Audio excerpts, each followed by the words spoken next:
Hello Capricorn friends, I'm Annie Botticelli and welcome to my video, Capricorn September 2020 Must Knows. This month we have a predominance of Virgo energy, which is always a time to celebrate for Capricorns. And if you are like me with my very strong Capricorn placements, you will be looking for things to celebrate, having come off of a very difficult 2 years of eclipses in our sign. So now that the integration period is starting to fade from those eclipses, the end of that eclipse cycle, you might find that things are starting to gel for you in a wonderful way. And I really hope that this is true, and this month may bring some very significant advancements. We've got not only the movement of personal planets through Virgo, which make the most harmonious aspect in all of astrology for Capricorn placements, the trine 120 degrees, but we also have 6 such trines with Virgo and these major outer planets that have been moving through Capricorn. So what this can bring is difficulties that the clashing of these karmic titans have brought throughout the year, which has been the focus of a lot of the ruckus that we've had in life, from COVID to the systems breaking down to all of this, is very much related to the clashing of Jupiter, Pluto, and Saturn in these late degrees of Capricorn. And this has carried a lot of intensity for everyone, but will have been of special significance late middle, and late degree placement. So basically January 5th through the rest of the sign, or around 15 to 17 degrees through the rest of the sign.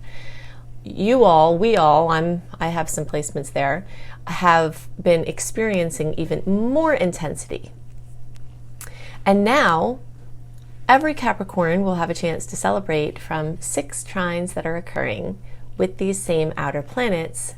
So problems that occurred can now come to these sweet solutions or conclusions, or opportunities that that may have been presented might start to manifest in a wonderful way.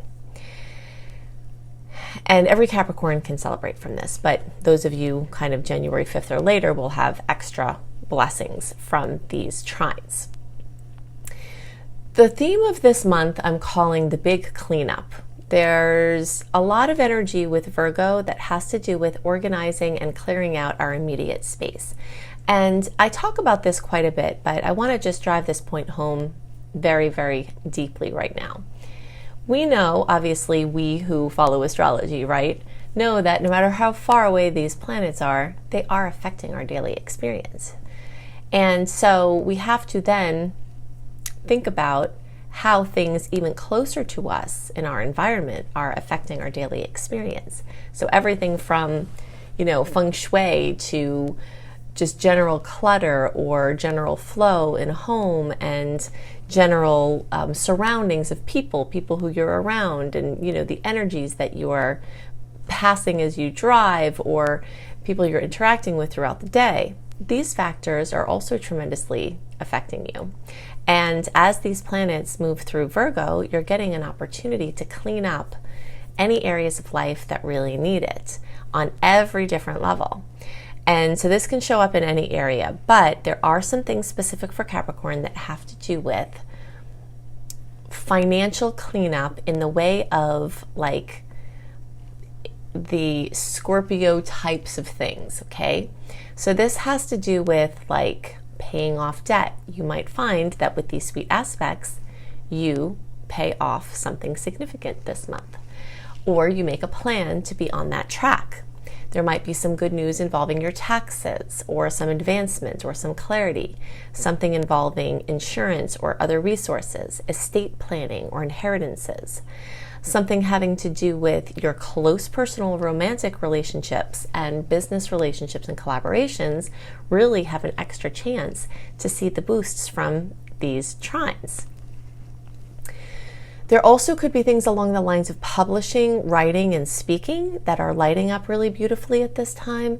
And for those for whom travel is open at this time, you might see something notable occur. And there is this kind of interesting window where we're dancing in between the intensities of the eclipse hot spots of the year. Okay, so we're not in that time now. So for a short time, you know, even though eclipse storylines are still happening in the backdrop, they are pretty much that in the backdrop.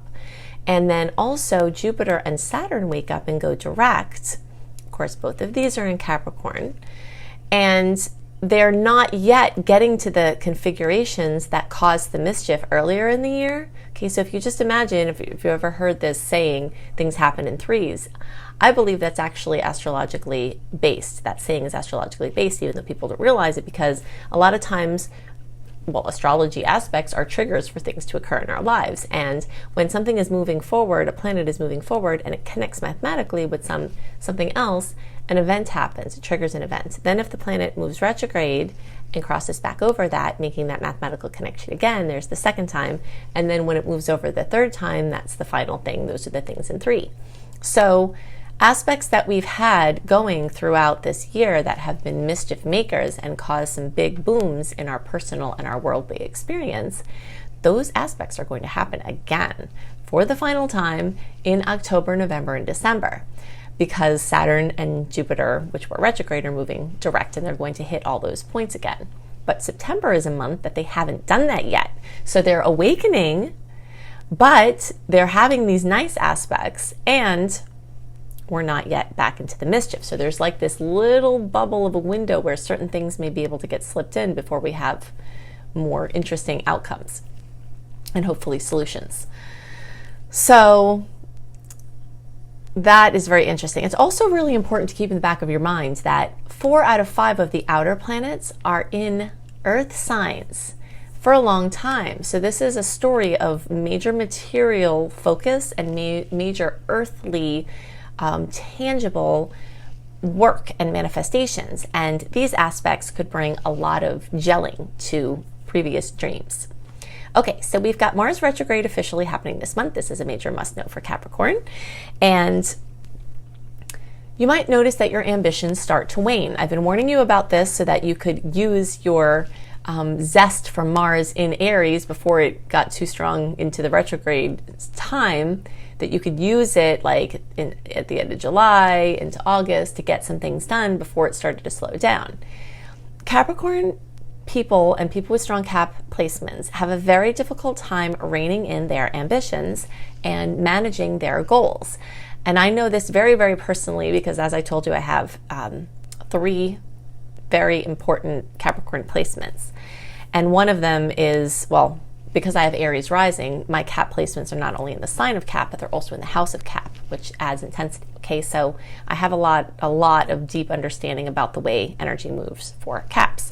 So our biggest mission, and I talked some about this in August as well, is going to be to let the natural slowdown of our ambitions or our goals, let that be okay, and let that be proactive.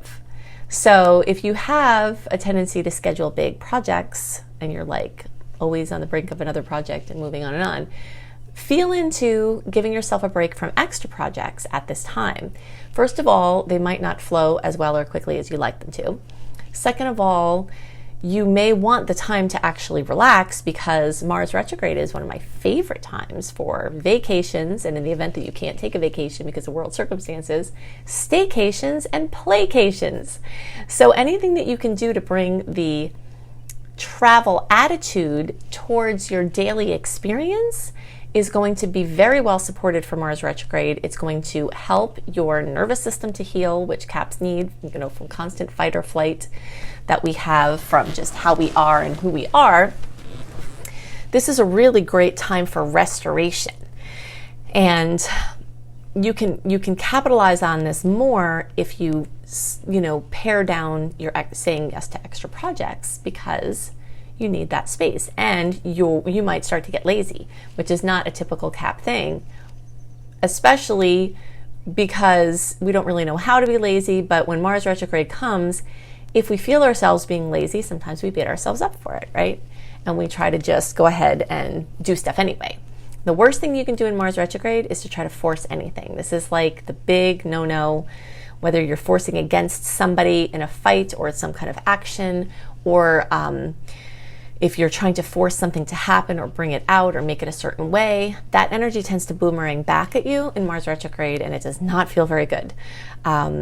So your discernment process of assessing what's flowing and what's not flowing really has a chance to be kicked into overdrive at this time. And the more you can discern that, the better. And so back to this vacation outlook, when we're on vacation, if we're doing vacation right, the phone gets unplugged, we step away from the devices, we interact with our family, we table work things, we do things that are relaxing. And if you can bring some of that into your daily experience through just shutting the phone off for a couple of hours, through vacation themed evenings or weekends where you have your tropical drink and your tropical music and you shut the phone off and you turn on something on the screen that looks like beach and water and you just kind of get that vibe, that's going to be really supportive and restorative. Now, regarding these projects, taking on projects, the only things that are really, really great to take on are things that are flowing really well and that don't have a very harsh deadline, or things that are just flexible and casual. So if you want to study something and you get an online course and it's self-study and it's, go at your own pace, and maybe the coursework could be intense, but there's not like a strict deadline or a strict schedule. Anything that allows you to go with your flow, whether it's education or whether it's a project that you're working on, those kind of things are really great in Mars retrograde, especially if they're relaxing and fun for you. That's a big theme. Jupiter is going direct. I mentioned this casually as we were talking about some of the other aspects, and this is really notable because anything that started to stall out in May when it went retrograde, you may see start to have life back in it at this time, okay? So if you notice that there are certain areas of life that really started to kind of wane down in their energy, you may see as September develops that you're building this strength for certain things with expansion. Now again, this expansion may happen naturally, and as long as you're not forcing it, you can just accept it in and be super excited about whatever seems to be flowing for you. So, it's like optimism and expansion and good luck and benevolence that had sort of turned inward and backward, that has life again. So Caps definitely can use the energy of optimism and expansion to sort of soften some of the harsher schedules and viewpoints that we have sometimes. Okay, so we do have double the challenging aspects compared to the sweet aspects this month, and this is a trend that started in August and it continues this month. However, this doesn't have to be a bad thing or even set the complete tone for the month, because we can view these things as invitations from the stars to change our viewpoints. When we have an aspect affect us in a personal way, it often is waking us up to the fact that we had under the surface a way of viewing something or doing something that wasn't exactly working for us. And so if you can invite in this viewpoint of changing your viewpoints, and this will be very beneficial for you. So if you just kind of evaluate your life and see this is happening, okay, and I believe this certain thing, and because of that, this is happening. Then if you start to change what you believe, then you can change your experience. And this is a long-term theme of late degree Capricorn placements as the outer planets are teeter-tottering between ultra tradition and ultra, archaic old systems that worked then but may not be working now, and then the new energies of Aquarius and innovation and surprising differences in ways we haven't done things before. We're teeter-tottering on that line, so we see these new futuristic and innovative things coming in, but there's a lot of this holding on to these old ways, and Caps are really good at this, for better and worse, where it's very easy for us to find wisdom from things that people figured out in the past, and that's the type of thing we want to continue with.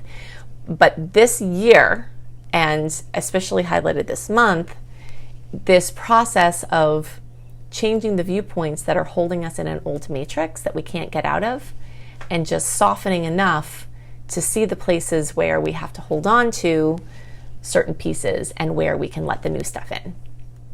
That's a big theme. Okay, so I said we have 6 beautiful trines this month. We also have 6 aspects called an inconjunct or a quincunx, which are as awkward as that name sounds.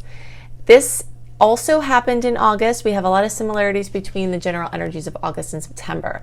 And we had a lot of these aspects in August, which is why I called the theme of August, which now continues into September, finding the new normal.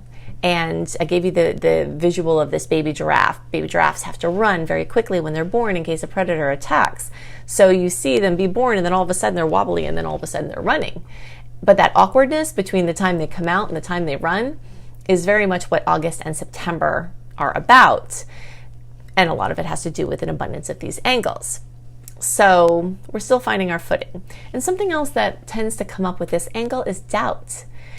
Now, I see doubt, this is my Sag side that gets this viewpoint, it's not my Cap side, but my Sag side looks at doubt as a gift from the universe, and a gift from the universe that shows you where you don't have something solid enough that it gets cast into doubt, so that you know what you need to shore up. And you can take on this viewpoint as well. Something that I really, really love for this angle is Byron Katie's work. The work, okay? So Byron Katie, the work is her process that she uses. And she has people ask the question to themselves, rhetorically, is it even true about anything that brings them conflict? So they're upset about something, okay, about that situation. Is it even true? And if you look at the different subjective layers of reality about the topic, asking yourself that question, it starts to open up the possibility that maybe what has been bothering you isn't even true, and maybe you don't have as much of a problem as you think, and maybe you have to ask different questions in order to get out of the perceived issue. So it is interesting to note that sometimes, like this chaotic energy of a certain planet or a certain angle, in this case this 150-degree angle that's like awkward and kind of like ships passing in the night, and it's, you know, kind of awkward and all over the place, a person could represent that energy. And I think of the Tasmanian Devil, the Looney Tunes Tasmanian Devil. He's all over the place, and we all know people who are like that with their energy, and they come in and they're just sort of like, whoa, what happened? And sometimes that may be you. And if it's not you, and you have somebody come in this time, either someone you knew or a new person, you can let that person be a reflection of where certain things might need to be cleaned up in your energy field that they are bringing to you as a reminder, or as, you know, for insights. Something else that is a must know for Caps is that we've had a major water festival for June, July, August, and now the beginning of September with the full moon in Pisces. So this full moon in Pisces in the first days of September really mark this end of the water festival. We had, you know, an eclipse in water. We had the ending of the Capricorn eclipse water cycles, you know, eclipse cycles. We had Mercury retrograde in water. We had planets moving through water.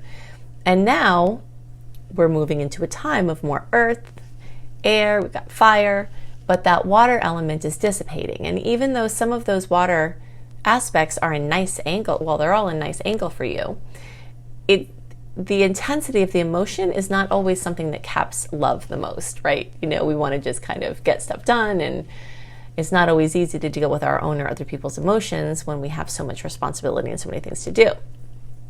So just know that there's sort of an end of that like water era, mini water era, and that you are likely to see high emotion in the first few days, and water or emotion where it shouldn't be, including flooding and, you know, pipes breaking and things like that. So if you can do anything beforehand to protect yourself from water damage or water things, then just sort of do that before. That's why I post these really early. But the good news is that there is a challenging aspect mixed in with this full moon time, but most of the aspects, and there are quite a few of them, that are flanking and, you know, affecting this full moon in Pisces are going to be positive, like really positive. So it's very possible that the tears and emotion that may come could be really happy. So we'll hold the candle for that, right? Okay, so now you've got the information that your missions and your must-knows for the month. If you want to have more information, I would definitely focus on learning about Mars retrograde. You can do this if you click on the notes underneath this video. It says more and there's an arrow. Or you can just search for Annie Botticelli Mars retrograde. You'll find my video and my blog linked underneath this video, or you can find it through search. And understanding what goes on with Mars retrograde is really important because it's a long transit and we're going to be experiencing it all for the rest of the year, even into the beginning of 2021. So knowing what it comes with and how to work with it in deeper ways can be very beneficial to you. If you want to have written horoscopes by me that are super simple, much less complex than the details I go through in the videos, you can go to cozybysweetstarlight.com, which again is linked in the notes underneath this video when you click on more.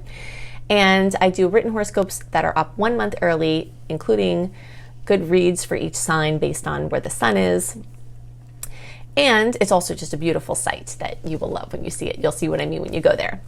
If you want to have a written general report of the month ahead, including every aspect of note and what you might, the date of it and what you might expect from it, and there are a lot of aspects in September. A lot of them. So my write-up is much longer than usual for September, but you get that for free when you sign up for my free email newsletter at anniehelpsyou.com. And you also get my 28-day virtual coaching program called Shine for free when you sign up there at anniehelpsyou.com. And I don't send you a lot of emails. I send out 3 emails a month, and it's all information based that gives you more to work with and help you with the astrological transits that are going on. You can also check out my free courses at my school, Luminous Life Multiversity, at lumelife.com, L-U-M-E life.com. You can see free courses there. You can also see my paid courses, including Become a Professional Astrologer Mastery course. So if you resonate with how I teach and you want to learn either for professional purposes or for personal purposes, I can equip you to do anything that you want to do with astrology, and you can see my very comprehensive program at lumelife.com. I hope you have a wonderful month, and I'll see you next month. Bye.